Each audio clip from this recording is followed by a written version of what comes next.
gabay baa wuxuu ahaa ninkan qoys adag ka dhalan baahi baa dili naagta aan nin adagoo ilka qays ilka casaabo kala haysan dee tolka way ku ceedoodi doontaa laakiin ninkan waa libaax waa saxay naagtiisa hadday khaldanto anigaa saxaya uu taagaya lejan wad uu noo imaado mooyee in aan kala dhaqaaqno weligaa iyo allaha ha ku saaxanin hadalkan ku dhahay dhegeysa naciima waa xaaskayga waa laftigeela badda adduunkan ugu jeclahay haddii aad leedahay nimco iyo qays ayaad kala diraysaana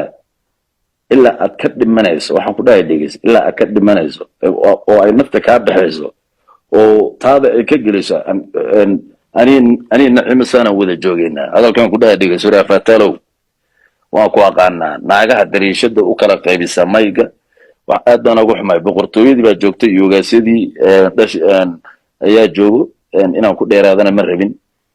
hadalkan inaad iga gaarsiisaan rabaa naciima ma aha gabadha adiga aa wada joogtaan marna aad ka tegayso oo furayso marna aad ku soo noqonayso ma garanaani diinta sheegtay nimciya aniga jecel guursanay aniga iyo nimcana inaan wadku noo imaado mooye lagama yaabo inaan kala dhaqaaqno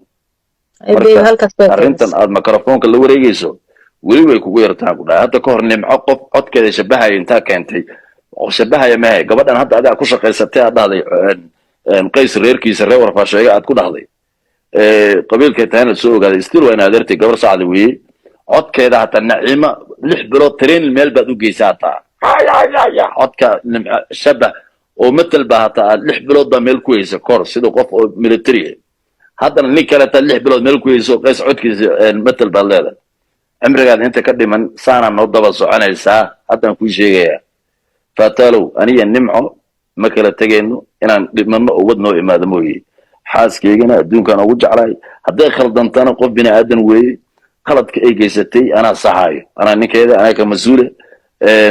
faamilkayga hadday u gafto iyo haddii reer kale u gafto labaduba anaa ag taagan oo saxaayo nimcana waan ka wada hadalna arrintaa